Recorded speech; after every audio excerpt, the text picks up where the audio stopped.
있습니다. 여러분, 성경은 예수님이 성경에서 말씀하실 때 많은 경우에 비유로 말씀하신다. 비유로. 왜 비유로 말씀하시느냐? 하늘나라의 일, 천국의 일들을 이 땅에서 이야기하면 사람들이 잘 이해를 못하는 것입니다.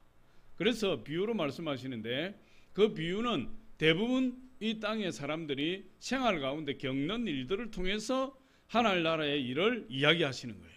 그래서 마태복음 13장에 보면 씨 뿌리는 비유가 있죠. 그 밭의 비유예요. 그래서 그 비유를 통해서 하나님 말씀이 어떻게 뿌리를 내리고 싹이 나고 꽃이 피어 열매 맺는지를 가르쳐 주는 거예요. 또 사마리아인의 비유를 통해서 하나님 나라에 축복받는 사람은 어떤 삶을 사는 사람들이냐? 연약하고 강도 만난 사람을 도와주고 그들을 싸매어주고 내가 헌신해서 그 사람들을 회복시킨 그런 삶을 사는 사람들, 하나님의 사랑을 전하는 사람들이 하나님 축복 안에 거하는 사람들이다. 오늘도 혼인잔치 비유를 통해서 천국이 어떤 곳인지를 말씀해 주고 있어요. 그래서 예수님은 비유를 통해서 말씀하시는데, 오늘도 보니까 이 비유를 통해서 혼인잔치에 대해서 말씀하고 있어요. 오늘 등장인물이 5종류의 사람이 나와요. 첫 번째로 임금이 나와요. 임금. 두 번째, 임금의 아들, 결혼식을 하는 임금의 아들이 나오고, 세 번째로는 그 임금의 수발을 드는 종들이 나오고, 네 번째로는 그 혼인잔치에 초청받은 사람들이 나오고, 다섯 번째는 초청받지 않았지만 맨 나중에 초청되는 사람들에 대해서 이야기하고 있어요. 그래서 다섯 종류의 사람들이 나오는데, 여기에 초청자로 나오는 임금은 하나님 자신을 이야기하는 것이고, 혼인잔치에 그 아들로 나오는 사람은 바로 우리의 신랑 되신 예수 그리스도를 이야기하는 거예요. 근데 하나님이 천국에 대한 비유를 하시는 거죠. 오늘 말씀해 보면 2절에 보니까 천국은 마치 자기 아들을 위하여 혼인잔치를 베푼 어떤 임금과 같으니, 천국은 어떤 곳이라는 거죠? 혼인잔치를 베푸는 그런 곳과 같다. 그럼 잔치가 좋아요, 안 좋아요? 잔치가 너무 좋은 날이죠. 잔치가. 특별히 혼인잔치라든지 이런 것 할 때는 옛날에 우리 시골에서 보면 온 동네가 그냥 잔치날이에요. 온 동네가. 지금은 뭐 혼인잔치 해봐야 결혼식에 가서 뚝딱 하고 끝나지만 예전에는 그 동네 잔치가 되어서 며칠 전부터 전도 붙이고 맛있는 음식도 하고 동네 사람들이 다 모여서 손을 돕고 이렇게 하면서 동네 잔치가 되었어요. 그래서 어린아이들은 오메가메 떡도 얻어먹고 찌심도 얻어먹고 막 이러면서 아이들이 그냥 어떻게 기뻐서 어쩔 줄 모르는 그런 일들이 동네 잔치가 일어날 때마다 있었어요. 그런데 천국은 어떤 곳이냐? 마치 이처럼 잔치가 벌어지는 것처럼 천국은 기쁘고 즐겁고 행복이 가득한 그런 날이다, 이렇게 이야기하는 거예요. 그래서 이 혼인잔치에 초대받은 사람들은 누구냐? 바로 이스라엘 백성들이에요. 하나님이 혼인잔치에 초대한 사람들이 이스라엘 백성들인데, 하나님께서 그 이스라엘 백성들을 택하셔서 천국 백성으로 삼고자 하신 것입니다. 그런데 그 초청한 사람들을 그리고 그 초청한 사람들을 데리러 갔던 임금의 종들은 누구냐? 구약 성경에 보면 이스라엘 백성들에게 끊임없이 이스라엘 백성들 하나님께 돌아오라고 외쳤던 구약의 선지자들, 예언자들을 이야기하는 거예요. 이 종들은. 그래서 하나님께서 이스라엘 백성들을 구원하시기 위해서 수많은 종들을, 선지자들을, 예언자들을 이스라엘 백성들 가운데 보내셨고, 그들을 통해서 이스라엘 백성들을 구원하기를 원하셨다. 그런데 이 임금이 이 아들의 결혼식 혼인잔치를 준비할 때 대충 준비한 것이 아니고 성경에 보니까 철저하게 준비를 했다. 많은 비용을 들이고 모든 것을 다 준비해서 그 아들의 혼인잔치에 초청되는 사람들을 위해서 어마어마한 잔치를 준비하고 돈을 아끼지 않았다. 오늘 본문 4절에 보니까 우리 4절 한번 같이 한번 읽어봅니다. 시작. 다시 다른 종들을 보내며 이르되 청한 사람들에게 이르기를 내가 오찬을 준비하되 나의 소와 살찐 짐승을 잡고 모든 것을 다 주었으니 혼인잔치에 오소서 하라 하였더니, 여기 보니까 소와 살찐 짐승을 잡고 모든 것을 다 갖추었대.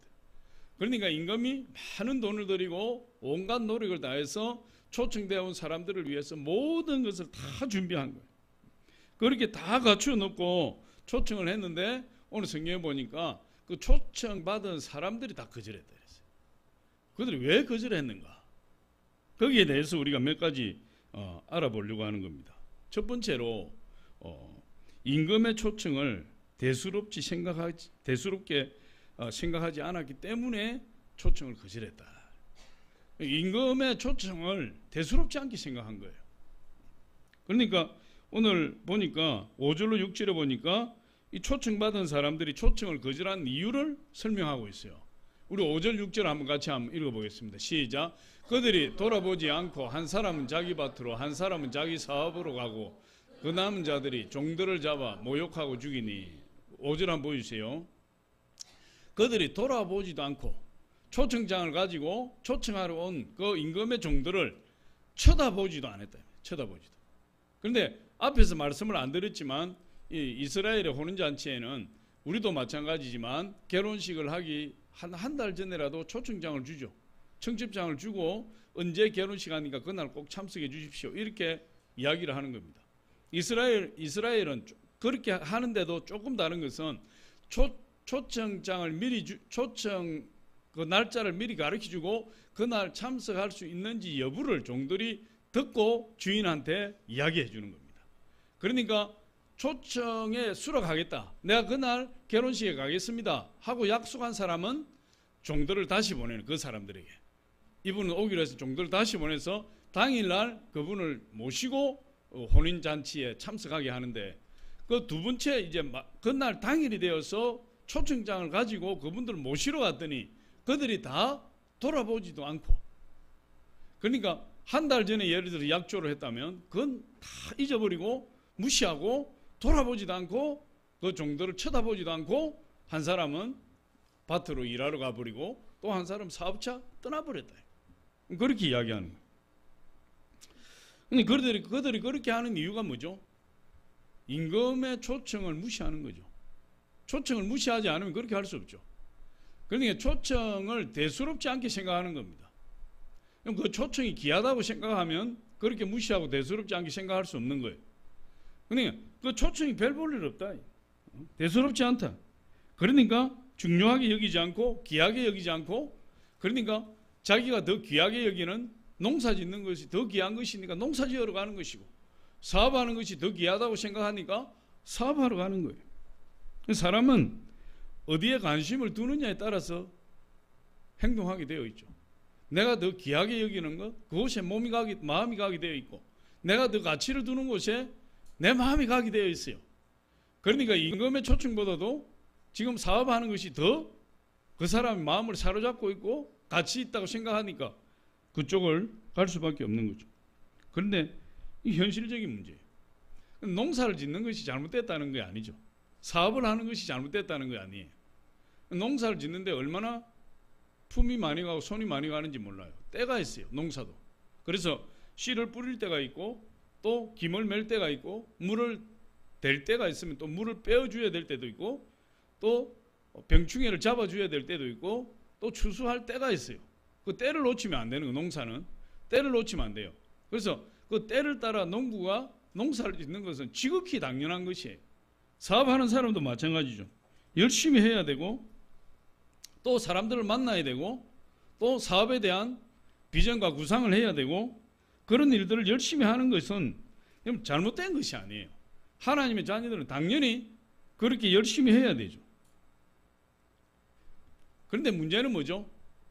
임금의 초청보다도 그 혼인잔치보다도 그런 현실적인 문제가 더 귀하게 여긴다는 거예요. 현실적인 문제를 더 가치 있게 여긴다는 거예요. 그게 문제예요.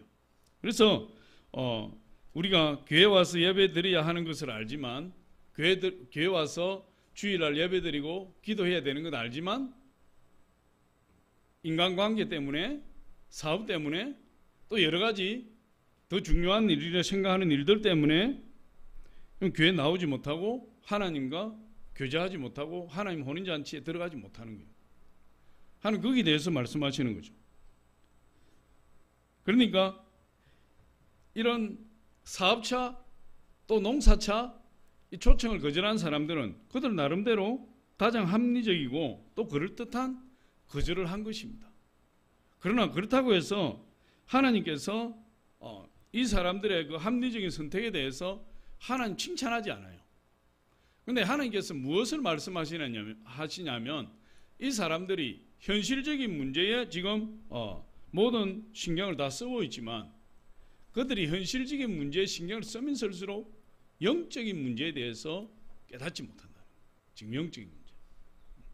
그러니까 현실적인 문제 때문에, 인간관계 때문에, 더 중요하다고 생각하는 일들 때문에 영적인 문제에 대해서 많은 것을 놓쳐버립니다. 눈에 보이는 것이 인생의 전부라고 생각한다 이 말. 눈에 보이는 것이. 그래서 영원한 세계의 중요성을 모르는 것이 그것이 문제예요. 성경에 보면 사람에 대해서 이야기 많이 하고 있어요. 너희 생명이 무엇이냐? 우리 인생에 대해서 이야기. 너희 인생이 무엇이냐? 너희 생명이 무엇이냐? 너희 생명은 잠깐 보이다가 없어지는 안개와 같다. 그렇게 해요. 야고보서 4장 14절을 보니까 우리 같이 한번 읽어볼까요? 야고보서 4장 14절 시작. 내일 일을 너희가 알지 못하는도다. 너희 생명이 무엇이냐? 너희는 잠깐 보이다가 없어지는 안개니라. 잠깐 보이다가 없어지는 안개와 같다. 그래서 우리 참 인생이라는 것이 허무하다고 이야기를 많이 해요. 지난 세월을 돌아보면 어떻게 세월이 이렇게 빨리 지나갔을까? 순식간에 지나갔어요. 이제 우리가 인생을 다 살고 나면 이제 그런 생각이 더 많이 들겠죠. 세월이 참 살같이 지나가는구나. 순식간에 지나가는구나. 그렇게 생각한다.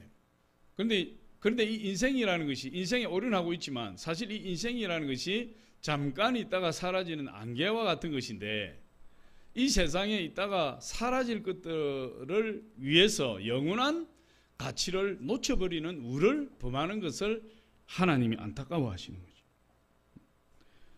심지어 뿐만 아니라 어떤 초청받은 자들은 그 초청장을 가지고 온 종들을 때리고 모욕하고 죽였다고 이야기를 하고 있어요. 차라리 참석하지 않으면 그만이지 왜 모욕하고 때리고 죽이기를 합니까? 너무한 것 아닙니까? 그렇게 우리 생각할 수 있어요. 그런데 사실은 이스라엘 백성들이 그렇게 했다 이 말. 하나님이 수많은 종들을 보내고 선지자 예언자들을 보내어서 그들에게 영원한 세계, 영원한 생명에 대해서 하나님의 말씀을 전했지만 그들은 그 생명의 말씀을 전하러 온 예언자 선지자들을 다 돌로 쳐서 죽이기도 하고 심지어 마지막에는 그 하나님의 아들 예수님까지도 죽이는 그런 일들을 행한 것을 우리가 볼 수 있어요. 이 오늘 본문 말씀은 천국에 대한 혼인잔치 비유를 이야기하고 있어요. 근데 수많은 사람들이 천국의 혼인잔치에 대해서 전화를 왔다가 죽임을 당하는 거죠. 우리 성경에 보니까 서대반 집사는 복음을 전하다가 돌에 맞아 죽었어요. 복음을 전하다가. 돌에 맞아 죽으면 굉장히 아파요. 얼마나 아프겠어요. 돌이 막 숨 쉴 틈 없이 돌이 날아오는 겁니다. 그러면 머리가 터지겠죠. 피가 나고 뭐 잘못 맞으면은 그냥 눈에도 맞기도 하고. 근데 돌에 맞아서 순교했어요. 서대반 집사가. 또 이사야 선지자 같은 경우는 전설에 의하면 통나무 속에 집어였고 톱으로 썰어서 죽였다 그랬어요. 근데 서대반 집사도 이사야 선지자도 또 순교당한 수많은 예언자들과 선지자들이 무엇 때문에 그렇게 비참하게 죽임을 당한 거죠? 하나님 말씀을 전하다가 천국에 대해서 영원한 생명에 대해서 하나님 나라에 대해서 전하다가 그런 고통을 당하고 수모를 당하고 죽임을 당했다. 그럼 사도 바울도 보니까 이 사도 바울도 하나님의 말씀을 전하다가 엄청난 고난을 당한 거예요. 그럼에도 불구하고 이 사도 바울이 그렇게 전할 수 있었던 것은 하나님 나라를 체험해봤대요. 그가 죽어서 3,000층까지 올라갔다 이랬어요. 3,000층까지 올라갔는데 3,000층에 가서 천국을 경험하고 나니까 사도 바울이 하나님이 사명을 주셔서 다시 살려주셨는데 이 땅에서 사는 것이 너무 힘든 거예요. 빌립보서에 보면 사도 바울이 이렇게 고백합니다. 내가 이 둘 사이에 끼었으니 차라리 내가 이 육신을 떠나서 천국에서 예수 그리스도와 함께 거하는 것이 소망이나 내가 육신 가운데 사는 것이 너희에게 유익이라. 다시 말해서 하나님 주신 그 사명 때문에 사도 바울은 빨리 육신을 벗어버려 천국에 가고 싶은 마음이 있지만 하나님 주신 사명 때문에 이 세상에 살게 되었다. 어쩔 수 없이 이 세상에 살게 되었는데 그 천국을 소망하고 천국을 경험하고 나니까 사도 바울 선생이 어떻게 했습니까? 자기의 모든 재산도 하나님 다 드려버렸어요. 사도 바울은 가난한 사람이 아니에요. 본래 못난 사람이 아니에요. 그건 태어날 때부터 로마 시민권을 가지고 그 당시에 로마 시민권자는 상류 계층의 사람들이에요. 로마 시민권을 가지고 태어났던 사람이고 가말리엘 문화생으로서 공부를 했다는 것은 대단한 지식인이었고 또 그의 집은 로마 시민권을 가지고 있는 집안이었으면 대단한 권력과 부를 가지고 있던 그런 집안으로 우리가 알 수 있어요. 그런데 사도 바울 선생님 그 모든 걸 다 버리고 오직 예수 그리스도를 위해서 하나님 말씀을 전하기 위해서 핍박을 당했다. 그렇게 이야기해요. 고통을 당했다.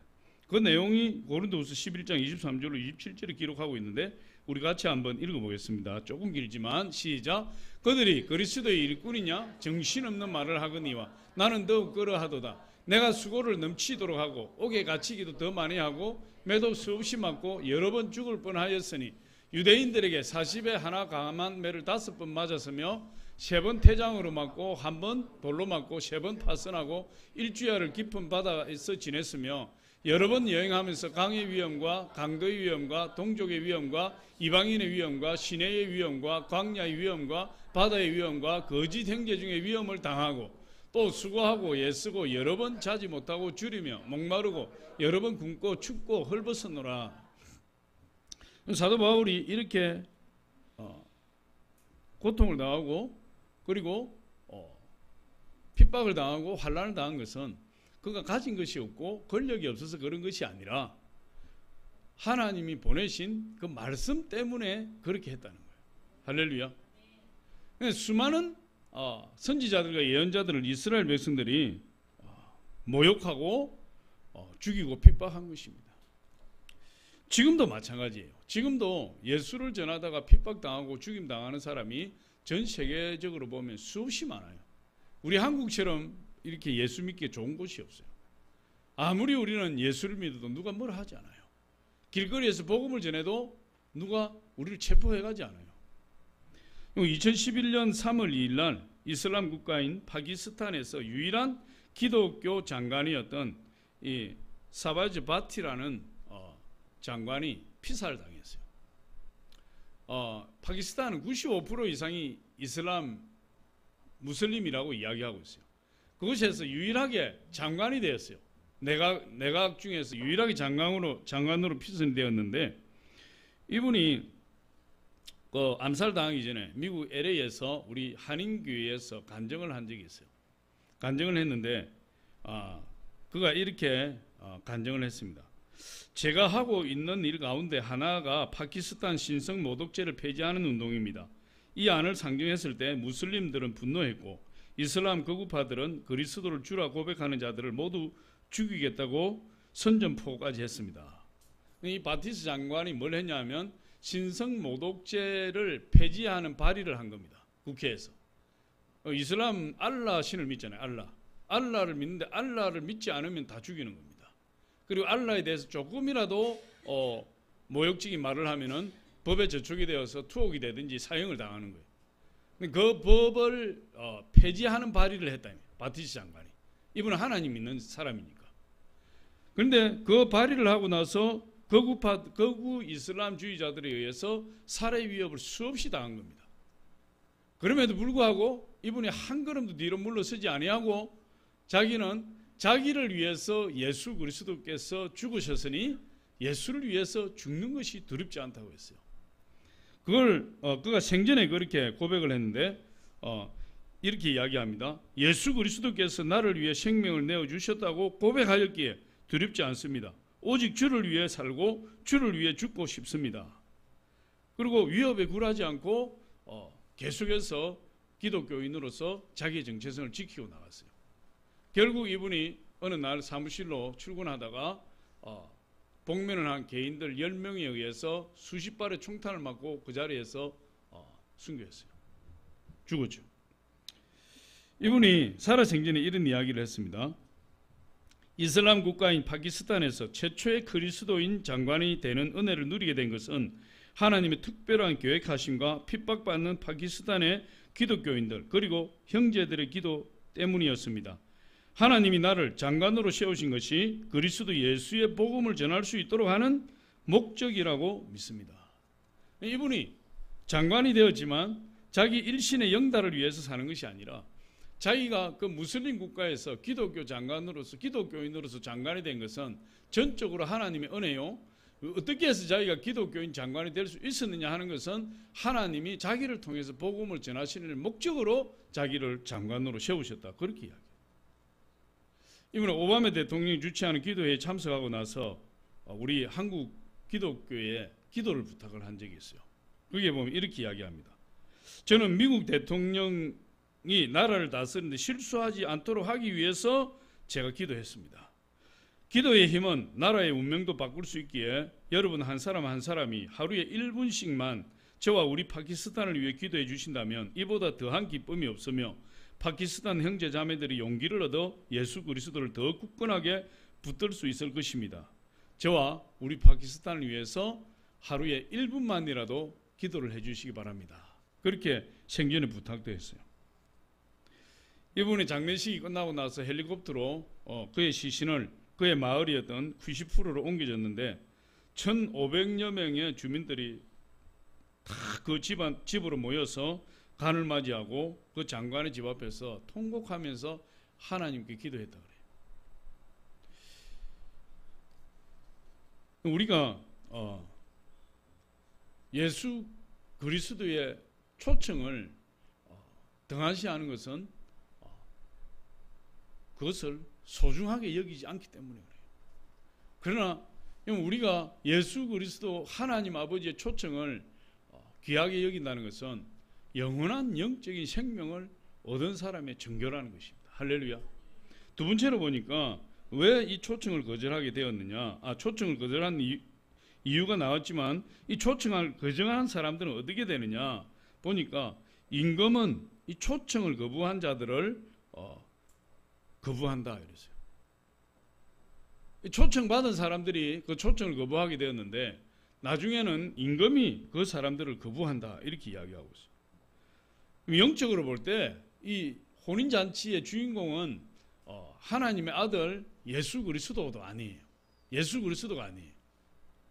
오늘 문맥을 자세히 보면 이 오늘 혼인잔치의 주인공은 초청받은 사람들이에요. 초청받은 사람들을 위해서 임금이 모든 것을 다 준비했다. 초청받은 사람들이 와서 혼인잔치에 와서 참석하고 즐기기만을 이 임금은 바라고 그것이 임금의 기쁨이다. 이렇게 문맥을 통해서 우리가 알 수 있습니다. 임금은 초대받은 사람들을 위해서 잔치를 준비했어요. 그런데 이 혼인잔치에 초대받은 사람들은 그 신분이 어떻게 되는 거죠? 이 혼인잔치에 초대받은 사람들은 임금의 아들 하나님의 아들인 예수 그리스도의 신부로 초청받은 거예요. 할렐루야. 그럼 저와 여러분 예수 그리스도의 신부로 초청받은 것입니다. 예수님께서 사탄과 싸우시고 사망 근세를 이기시고 십자가로 승리하셨어요. 십자가로 승리하셨기 때문에 저와 여러분을 초청할 수 있는 것입니다. 할렐루야. 예수님이 십자가에서 모든 것을 다 이루셨기 때문에 이제 저와 여러분을 초청해서 신랑 대신 예수 그리스도의 신부로 우리를 축복하시기 위해서 초청한 거예요. 그런데 임금이 그 초청을 거부한 사람들이 이 영적인 사실을 알지 못하고 현실에 매여서 현실적인 문제에 매여서 이 초청을 거부했을 때 한 번 초청하고 두 번 초청하고 종들을 계속 보내었는데 끝까지 거절할 때에 임금은 어떻게 하느냐? 그 초청장을 거두어 드린다는 거죠. 그 초청장을 거두어 드리고 이제 초청하지 않았던 사람들에게 그 초청장을 발송한다고 이야기하고 있어요. 우리 7절로 8절에 보면 우리 같이 한번 읽어보겠습니다. 7절 8절 시작. 임금이 노하여 군대를 보내어 그 살인한 자들을 진멸하고 그 동네를 불사르고 이에 종들에게 이르되 혼인잔치는 준비되었으나 청한 사람들은 합당하지 아니하니 9절에 내 거리 길로 가서 사람을 만나는 대로 혼인잔치에 청하여 오라 한데 10절에 종들이 길에 나가 악한 자나 선한 자나 만나는 대로 모두 데려오니 혼인잔치에 손님들이 가득한지라. 종들을 보냈지만 그들이 계속해서 거절하니까 이 임금이 분노하게 되었대. 분노해서 이 종들을 잡아 죽인 피초청자들을 진멸하고, 결국 여러분 하나님의 은혜를 거절하게 되면, 끝까지 은혜를 거절하면 어떻게 됩니까? 하나님이 영원한 형벌과 심판이 임하게 돼요. 그래서 하나님께서는 그런 사람들을 버려두신다 이랬어요. 버려두신다. 끝까지 하나님의 초청을 거절하고 하나님의 초청을 거부하는 사람은 하나님이 그들을 버려두시겠다. 로마서 1장 2장에 보니까 그들을 버려두신다. 버려두신다는 말은 기독교 용어로, 전문 용어로 유기한다. 유기한다는 말은 그냥 내팽개치는 거예요. 근데 여러분, 우리가 예수 그리스도 안에 있을 때 하나님이 모든 악으로부터 우리를 보호하시는 거죠. 그 보호하는 것을 내버려 두신다는, 보호하는 장막을 다 걷어버리신다. 다 걷어버리시면 어떻게 되죠? 악으로부터 노출돼 버려요. 노출되면 그때부터 이 사람은 사단의 밥이 돼요. 사단이 마음껏 노략질하는, 도둑질하고 죽이고 멸망시키고, 도둑이 온 것은 도둑질하고 죽이고 멸망시키려는 것 뿐이요, 내가 온 것은 양으로 생명을 얻게 하고 더 풍성히 얻게 하려 하심이라. 우리가 예수님 보호 안에 있을 때 하나님 축복이죠. 하나님이 우리에게 보호 장막을 철폐해버리고 내버려 두시면 그때부터 마귀의 밥이 되는 거예요. 그런데 초청을 거부하니까, 계속해서 초청을 거부하니까 하나님의 은혜로부터 떠나게 되고 결국은 하나님의 심판과 형벌을 받게 되는 거예요. 그래서 이 하나님을 떠난 사람들은, 하나님의 초청을 거절한 사람들은 어떻게 됩니까? 영원한 형벌 가운데 들어가게 돼요. 영원한 영벌이 기다리고 있다. 요한계시록 20장 13절로 15절 우리 같이 한번 읽어봅니다. 시작. 바다가 그 가운데서 죽은 자들을 내주고 또 사망과 음부도 그 가운데서 죽은 자들을 내주매 각 사람이 자기의 행위대로 심판을 받고 사망과 음부도 불못에 던져지니 이것이 둘째 사망 곧 불못이라. 누구든지 생명책에 기록되지 못한 자는 불못에 던져지더라. 우리가 예수 그리스도의 초청을 받아서, 하나님 아버지의 초청을 받아서 예수 그리스도를 우리의 신랑으로, 우리가 신부된 모습으로 예수님과 하나가 되어서 예수 그리스도의 영원한 생명을 받을 때 우리의 이름이 어디에 기록되는 거죠? 천국의 생명책에 우리의 이름이 기록되는 것입니다. 그런데 거절하는 사람은 결국은 천국의 생명책에 이름이 기록되지 못하고 그 사람들은 영원한 지옥인 불못에 던져지는데, 그것이 둘째 사망이요 영원한 사망이다 이렇게 이야기하고 있어요. 그러니까 이 초청장은 우리의 영혼을 결정하는 아주 중요한 초청장이에요. 우리의 생명을 결정하는 아주 중요한 초청장이에요. 그래서 이 초청을 거절한 자들에게 임금이 진노해서 그들을 유괴해버린다 이렇게 이야기하고 있어요. 그리고 또 다른 사람들을 초청한다 이랬어요. 아까 우리 9절 10절로 읽었죠. 그래서 내 거리 길로 가서 사람을 만나는 대로 혼인잔치에 청하여 오라 한데 종들이 길에 나가 악한 자나 선한 자나 만나는 대로 모두 데려오니 혼인잔치에 손님들이 가득한지라. 처음에 초청받은 사람들은 유대인들이에요. 그들이 끝내 거절하니까 그 구원이 어디로 갔죠? 이방인들에게 가게 돼요. 이방인들. 그래서 저와 여러분에게 구원이 임하게 된 것은 유대인들이 하나님의 초청을 거부했기 때문에 우리에게 그 기회가 돌아오게 된 거예요. 그런데 이 내거리길에는 초청받지 않은 사람들인데 그곳에 어떤 사람들이 있는 거죠? 그곳에 다양한 사람들이 있는 거예요. 많이 배운 사람도 있고 못 배운 사람도 있고 거룩한 사람도 있고 죄인도 있고 병든 사람도 있고 건강한 사람도 있고 그리고 선한 사람도 있고 악한 사람도 있고 다양한 사람들이 있는데, 이 내거리길에 가서 사람을 초청할 때는 자격을 따지지 않고 조건을 따지지 않아요. 누구나 데려와라. 지금 혼인잔치에 자리가 비었기 때문에 지금 자격을 따질 계제가 아니고 누구든지 데려다가 혼인잔치에 채우라는 거예요. 누구든지. 그럼 그것이 은혜예요. 할렐루야. 그럼 우리가 유대인들처럼 하나님의 선택을 받은 선민 노릇에 자격이 있었느냐? 그렇지 않아요. 우리가 그런 자격이 없었지만은, 그런 조건이 없었지만은 그러나 하나님께서 이방인을 구원하실 때에 그런 자격 조건을 따지지 아니하고 모든 사람에게 구원의 문을 다 열어두신다.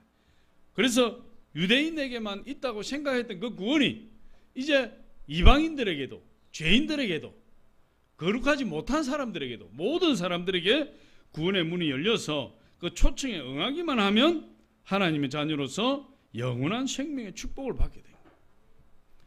그럼 베드로가 이 기도할 때에 하나님께서 고넬료 집에 가서 복음을 전하라고 했어요. 고넬료는 이탈리아 사람이요, 이탈리아의 백부장이에요.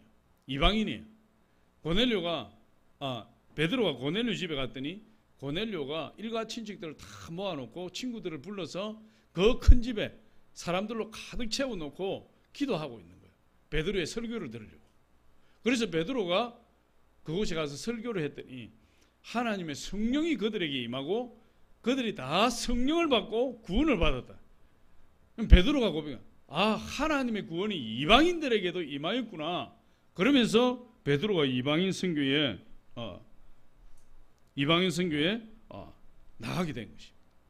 하나님이 구원이 유대인에게서 이방인에게로 방향이 틀어지게 된 거예요. 또 하나님은 죄인들을 구원하시는 거죠.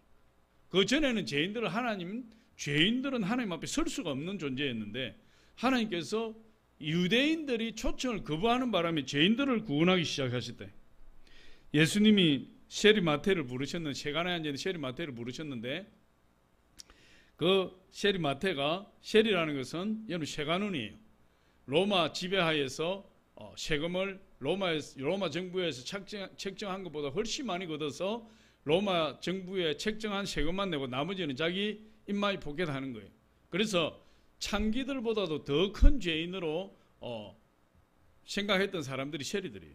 그런데 이 마태를 예수님께서 부르셔서 구원하시고 그의 집에 가서 식사를 하시는데 수많은 세리들과 죄인들이 예수님을 둘러싼 거예요. 그때 바리새인들이 그 예수님의 제자들에게 이렇게 이야기해요. 너희 선생님들은 세리와 죄인들과 함께 먹느냐? 유대인들은 죄인들과 함께 하지 않는 거예요. 너희 선생은 죄인들과 세리들과 함께 먹느냐? 그때 예수님 그걸 들으시고 뭐라고 말씀하셨느냐? 병든 자에게는 어원이 쓸데없고 건강한 자에게는 어원이 쓸데없고 병든 자에게라야 어원이 쓸데있느니라. 우리 하나님은 병든 자를 위해서 오셨다. 예수님은 병든 자를 구원하시기 위해서 오셨다는 거예요. 마태복음 9장 12절에 그렇게 이야기합니다. 건강한 자에게는 어원이 쓸데없고 필요 없고 병든 자에게라야 쓸데있느니라. 예수님이 공생의 기간 동안에 12제자를 데리고 다니셨어요. 12제자가 항상 예수님과 함께 했는데 이 예수님과 함께하는 12제자를 이 제자와 별도로 예수님을 따르는 또 다른 무리들이 있었어요. 그 무리들은 전부 여자들이에요. 여자들. 그래서 교회에 여자들이 많아요. 여자들이 더 영적이야. 할렐루야. 남자보다 여자들이 훨씬 영적이에요. 그 여자들이 예수님을 따랐는데 그 여자들이 다 어떤 여자들이냐? 전부 병들고 귀신 들리고 그리고 핍박받고 소외되던 사람들이 예수 그리스도를 만나서 병으로부터 치료받고 고침받고 마음에 그 상처들을 치료받은 그런 여인들이, 그 사람들이 전부 예수를 쫓았다. 누가복음 8장 1절로 3절에 보니까 우리 같이 한번 읽어봅니다. 시작. 그 후에 예수께서 각 성과 마을에 두 나라를 선포하시며 그 복음을 전하실세 12제자가 함께하였고 또한 악귀를 쫓아내신과 병고침을 받은 어떤 여자들 곧 7 귀신이 나간 자 막달라 마리아인이라 하는 마리아와 헤롯의 청지기 구사의 아내 요한나와 수산나와 다른 여러 여자가 함께하여 자기들의 소유로 그들을 섬기더라. 그러니까 전부 소외되고 병들고 귀신 들리고 참으로 사람다운 인생을 살 수 없던 그런 여자들이 예수 그리스도를 만나서 그런 모든 고통에서 치유받고 상처를 치유받고 새 사람이 되어서 예수를 따르는 거예요. 이게 하나님의 은혜요. 하나님의 초청장이 어디로 간 거죠? 전부 이방인들에게, 병든 자에게, 죄인들에게 하나님의 초청장이 임해서 그들을 구원하는 역사가 일어나게 되었다. 그러니까 유대인들은 본래 처음 초청장을 받았지 그들의 거절함으로 인해서 그 초청장이 이방인들에게 가게 되었고 죄인들에게 가게 되었고 병든 자에게 다 초청장이 나가서 그들을 구원하는 역사가 일어나게 되었다. 그래서 우리도 이렇게 하나님의 자녀로 구원받게 된 것입니다.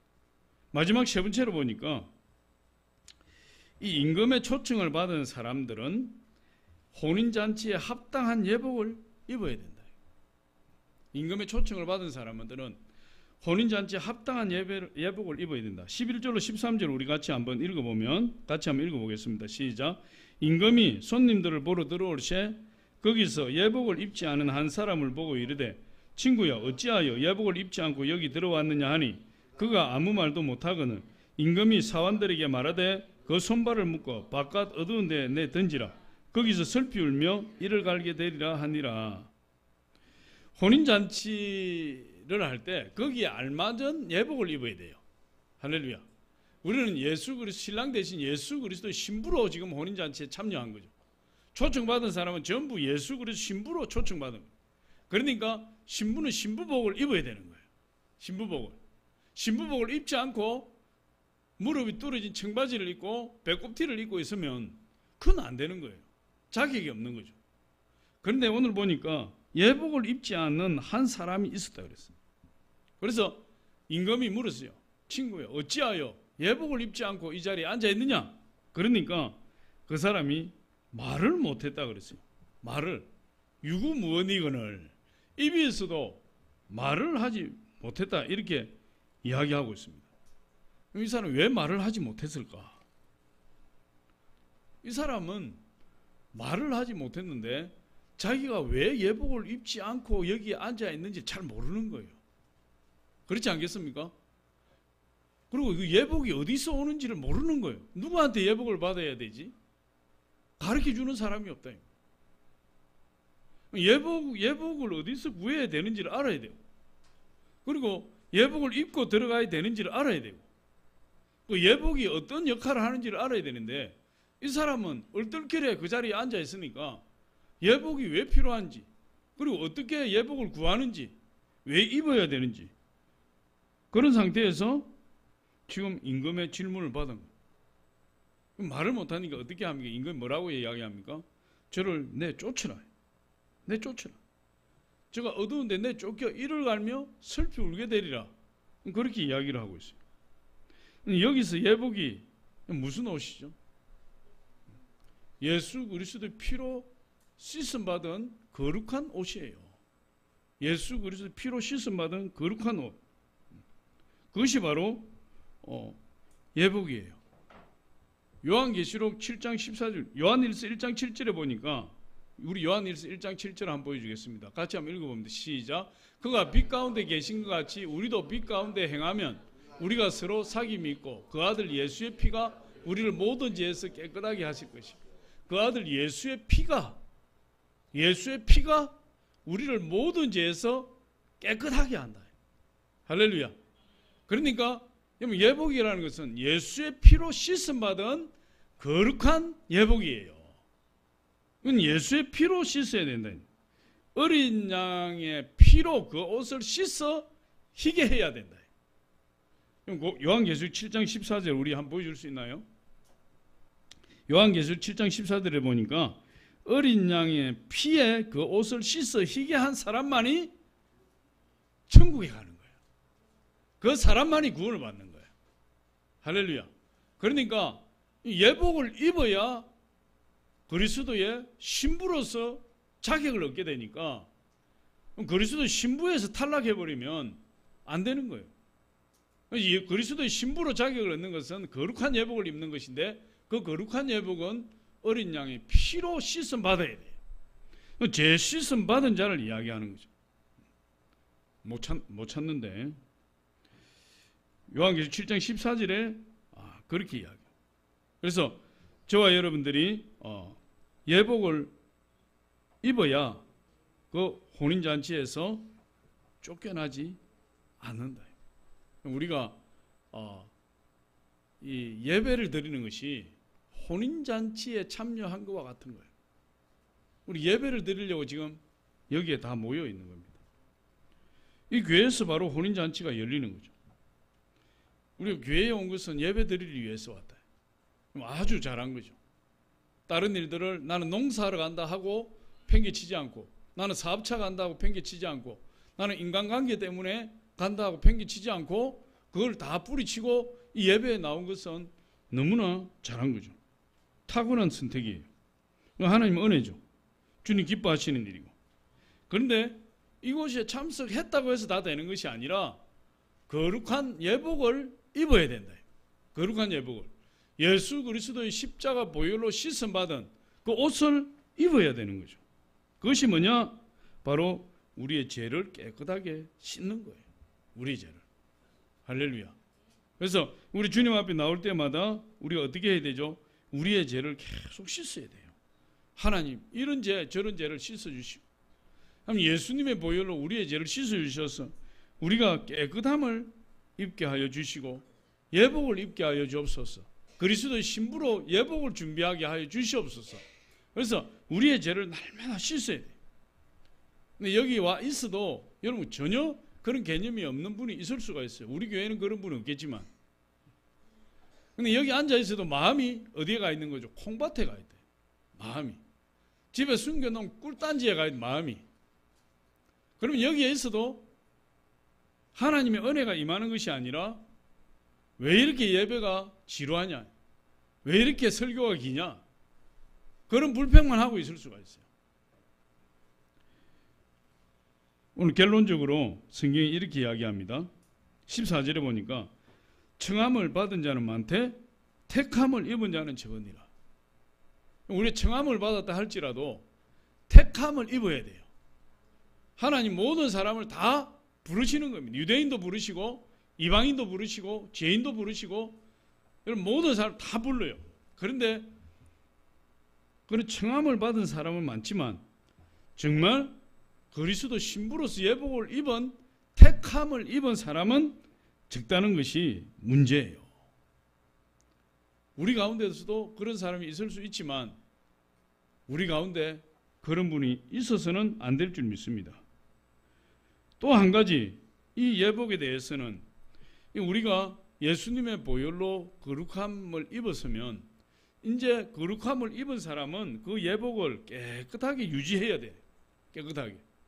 예복을 입기는 입었는데 결혼식장에 들어갈 때 예복이 막 진흙이 묻어가지고 하얀 드레스에 여러분 얼룩이 묻고 고춧가루 빨간 국물이 막 여기저기 튀어 있으면 얼마나 보기 흉하겠어요. 그렇게 하지 말고 우리 하나님께서 그 예복을 거룩하게 준비해야 된다. 보존해야 된다. 그렇게 이야기를 하고 있어요. 요한계시록 19장 7절로 8절 우리 한번 보겠습니다. 우리 같이 한번 읽어봅니다. 시작. 우리가 즐거워하고 크게 기뻐하며 그에게 영광을 돌리세 어린 양의 혼인기약이 이르렀고 그의 아내가 자신을 준비하였으므로 그에게 빛나고 깨끗한 세마포 옷을 입도록 허락하셨으니 이 세마포 옷은 성도들의 옳은 행실이로다 하더라. 어린 양의 혼인잔치에 들어가면 이제 우리가 거룩하고 깨끗한 예복을 입는데 그 거룩하고 깨끗한 예복은 성도들의 옳은 행실이다. 옳은 행실. 옳은 행실은 뭐죠? 하나님이 원하시는 삶을 사는 것이 옳은 행실이에요. 그 기준은 하나님의 말씀이에요. 할렐루야. 그래서 우리가 사람의 기준으로 사는 것이 아니라 하나님 말씀의 기준대로 살아갈 때 우리는 거룩한 옷을 입은 거룩한 신부가 되는 거예요. 그거를 우리가 예수 그리스도 재림하실 때까지 이제 어떻게 해야 되면 우리 몸을 보존해야 되고 우리 영혼을 보존해야 된다. 날마다 어떻게 해야 됩니까? 우리가 하나님 말씀에 순종하도록 애를 써야 돼요. 빛나고 깨끗한 세마포 옷을 입도록 허락하셨으니 이 옷은 성도들의 옳은 행실이로다. 우리가 한번 죄 사함 받은 것으로 끝나는 것이 아니라 이제 계속해서 우리가 하나님 말씀대로 살고 하나님 말씀에 위배된 삶을 살았으면 회개하고 다시 거룩한 예복을 씻어서 빨고 옳은 행실로 우리가 하나님 앞에 나아갈 때 하나님께서 우리를 영원한 그리스도의 신부로 맞아주신다. 이렇게 말씀하고 있어요. 누구나 다 교회에 올 수 있어요. 그러나 누구나 다 구원받는 것은 아니라고 말씀하고 있어요. 누구나 다 교회에 올 수 있지만 누구나 다 구원의 축복을 누리는 것은 아니다고 이야기할 수. 어떤 사람이 구원을 누리고 구원의 축복을 누리느냐? 예수 그리스도 어린 양의 피에 자기를 씻어 거룩한 예복을 입은 사람만이 구원의 축복을 받고 누린다고 이야기를 하고 있어요. 그것이 믿음의 능력이에요. 거룩한 예복을 입는 것, 그것이 하나님의 은혜요 능력이에요. 거룩한 예복을 입고 그것을 유지하는 것, 그것이 제사함 받은 사람들의 능력이에요. 저와 여러분이 거룩한 예복을 입으시기를 바랍니다. 거룩한 예복을 입고 예수 그리스도 신부로 준비되시기를 바랍니다. 그리고 그 거룩함을 예수님 오실 때까지 유지하시기를 바랍니다. 그렇게 할 때 그 사람에게 아브라함의 축복이 임하고 성령의 약속이 임한다고 이야기하고 있어요. 우리가 천국을 바라보지만 우리가 사는 세상은 이 세상이잖아요. 하나님이 이 세상을 도외시하느냐? 그것이 아니에요. 이 세상의 삶이 천국까지 이어지는 것이니까 우리가 거룩한 예복을 입고 하나님의 말씀을 순종하고 예수 그리스도의 피에 우리를 씻게 되면 이 세상에서 하나님이 아브라함의 축복을 주신다. 아브라함 축복을 주시고 성령의 약속을 받고 성령의 능력으로 영원한 하나님의 자녀된 축복을 누리는 거죠. 우리 성경 말씀 하나만 읽고 우리 마칠 텐데 갈라디아서 3장 13절로 14절 한번 같이 봅니다. 시작. 그리스도께서 우리를 위하여 저주를 받은 바 되사 율법의 저주에서 우리를 속량하셨으니 기록된 바 나무에 달린 자마다 저주 아래에 있는 자라 하였습니다. 이는 그리스도 예수 안에서 아브라함의 복이 이방인에게 미치게 하고 또 우리로 하여금 믿음으로 말미암아 성령의 약속을 받게 하려 함이라. 예수 그리스도께서 십자가 위에서 저주를 받으셔 그 십자가 위에서 흘리신 보혈로 우리를 깨끗게 하면 우리는 이 세상에서 누구의 축복을 받죠? 아브라함의 축복을 받고 성령의 약속을 받는 성령의 사람으로 능력 있게 살아가는 그런 하나님의 자녀 그리스도의 신부가 된다고 말씀하고 있어요. 그래서 우리가 이걸 꼭 기억해야 돼요. 청함을 받은 자는 많되 택함을 받은 자는 적으니라. 저와 여러분 다 청함을 받았을 뿐만 아니라 택함을 받고 영원한 하나님의 축복 안에 거하는 그리스도의 신부들이 다 되시길 예수 이름으로 축원합니다. 아버지 하나님 감사합니다. 오늘 주님께서 함께 하시고 축복하시고 인도하심을 감사합니다. 하나님께서 함께 하셔